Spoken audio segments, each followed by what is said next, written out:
Good evening, everyone.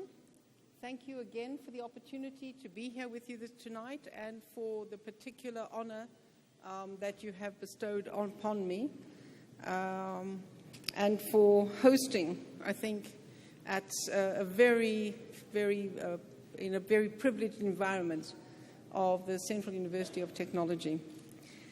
So I'd like to thank you all from the university, from your counselors, from your executive, and your Chancellor and Vice-Chancellor very much so. I really do appreciate having thought about me and offered me this particular honorary doctorate.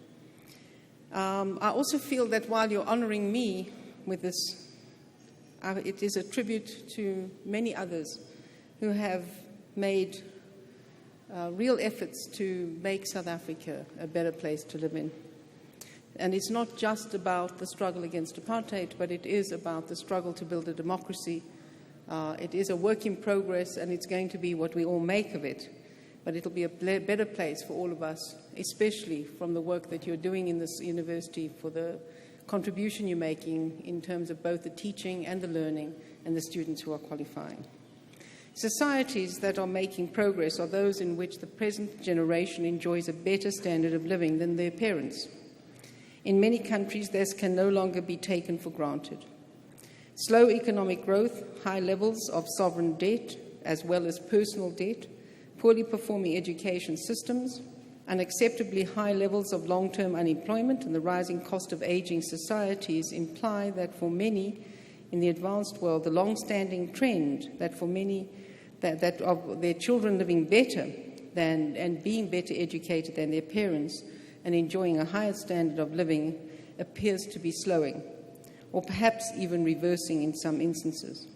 Fortunately, South Africa is not in this group of countries, and today's generation enjoys a higher standard of living than their parents. In most families, there is confidence and optimism that the children will do better than their parents.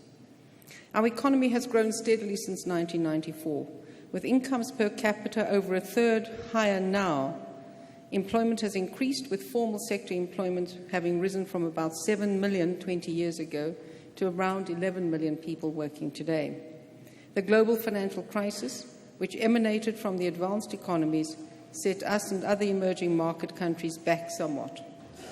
Despite this, employment is rising and our economy is expanding, although more slowly than we would like, and the unemployment rate at just over 24% remains unacceptably high. South Africa has also made meaningful strides in social development. School enrollment is almost universal. School completion rates, especially among Africans, has increased sharply. Enrollment at universities and colleges has more than doubled, and an increasing proportion of students are taking science, engineering, and technology courses. This is very important as our economy, in line with global trends and the rapid advances of technology, has become more skills and knowledge intensive, with skilled workers earning a growing share of the economic cake. This trend poses a challenge given that the vast majority of South Africans experienced a history of inferior quality education. The efforts of this university bears testimony to efforts to broaden access to quality education. Notwithstanding the progress, greater efforts are needed to address the legacy of our past and to meet the challenges and find the opportunities going forward.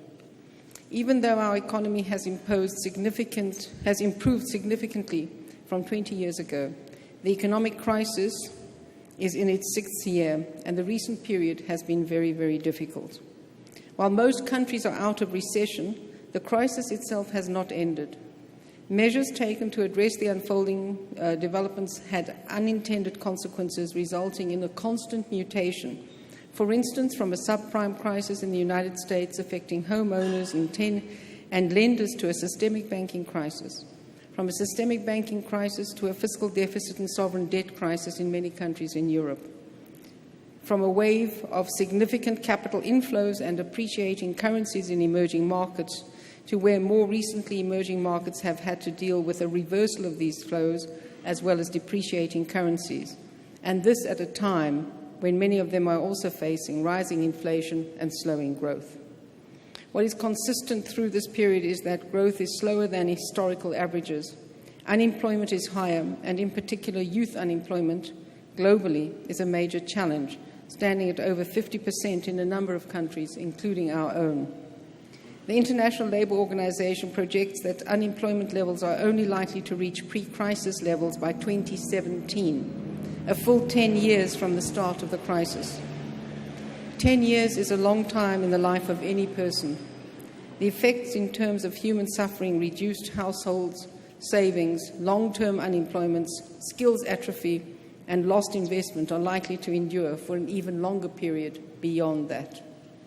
The United States economy, the economic recovery is still very fragile, and many risks remain.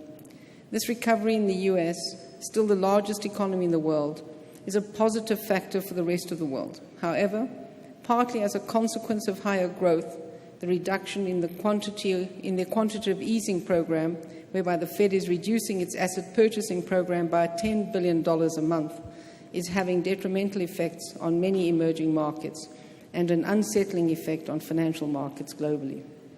Growth rates have slowed in major emerging markets such as China, India, and Brazil. Many developing countries, from Turkey to Venezuela, are battling both domestic economic challenges and capital outflows. However, Africa remains a bright spot in the world economy, with sub-Saharan African growth at over 5% a year, providing significant opportunities to South African investors and companies. The hesitant recovery in the global economy, and particularly in Europe, is negatively affecting South Africa's growth performance. The South African economy grew by just 1.9% in 2013, far below the potential of 3.5%. Although the Reserve Bank projects an improved growth of 2.8% growth for this year, it is still too low to make a meaningful impact on our unemployment levels. Demand for our main exports is growing slowly, and trading conditions for most firms remain very difficult. In addition to the global factors, South Africa's economic growth is also being adversely affected by a number of domestic factors, including electricity supply constraints, strike action in key export sectors, and infrastructure bottlenecks. In addition, the economy is constrained by persistent shortages of skilled labor that lowers our growth potential. For monetary policy, the present environment presents a dilemma of slowing growth on the one hand, but rising inflation on the other. Given the fragile growth environment, the Reserve Bank has been more tolerant of inflation at the upper end of the target range for some time. However, the recent marked deterioration of our inflation forecast led the Monetary Policy Committee to raise interest rates for the first time in 6 years. Notwithstanding the increase, monetary policy remains accommodative, and the MPC will continue to focus on its core mandate of price stability, but with due regard to the impact of its actions on economic activity. Economic growth needs to be driven by real investment, and currently growth in private sector investment has been relatively subdued. Government's massive infrastructure program is essential to eliminate bottlenecks and shortages, thereby contributing to raising long-term growth and productivity in the economy. The implementation of the National Development Plan will also support growth and investment, as it is focused on raising our capabilities as a country and investing in our human resources. Over the next 2 decades, South Africa needs to raise its productivity levels, boost exports, and ensure that not only do we significantly raise the rate of economic growth, but that it is also more inclusive. There are 3 core challenges that today's world faces: food, water, and energy. To briefly expand on just one aspect, by 2050, the world will need to produce about 80% more food than today to satisfy the growing population and rising food consumption. Africa contains the largest proportion of underutilized arable land on the planet. This provides a huge opportunity for investment, not just in agriculture, but in agro-processing, in water management, in roads and ports, and in cold storage facilities. South African firms in the agriculture and agro-processing sectors have the expertise, the know-how, and the capacity and the capital to invest in food production and processing on the continent. Again, there are strong backward linkages between such investments abroad and jobs back home. It's often said that all economic progress is about moving up the value chain. producing ever more complex products. This can only be done through partnerships and cooperation between the state, the private sector, and our educational and research communities. A major area of focus for the country is the manufacturing sector. Manufacturing is important because it is a sector where productivity levels are already relatively high, and the sector is able to generate well-paying jobs for millions of people. A major obstacle to faster growth in manufacturing has been a shortage of high-level technical skills, and that's where you come in. This university is at the cutting edge of producing the type of skills required for our manufacturing sector to move up the value chain, to enhance productivity and grow our exports. The Central University of Technology is the home of the Center for Rapid Prototyping and Manufacturing. This university, supported by the National Research Foundation, is investing heavily in research in additive manufacturing, also known as 3D printing. 3D printing is likely to revolutionize aspects of manufacturing, lowering barriers to entry and allowing mid-sized economies to compete more effectively with other global players. There are exciting developments, and I have no doubt that this university will play a greater role in helping our country to develop its advanced manufacturing sector. In conclusion, ladies and gentlemen, despite significant challenges, the nation in the process of determining its future. It is a country that is growing, and with that growth comes opportunities. We must continuously raise the quality of our education system, continuously keeping up with the best developments globally, so that we can produce young graduates who are at the cutting edge of the fields that they enter, young people who will shape the future, drawing on the extraordinary strengths of all South Africans. The future is contested terrain, and it will be determined by our vision of what the future could be and what we together do. It is largely in your hands. Again, thank you for this honorary doctorate.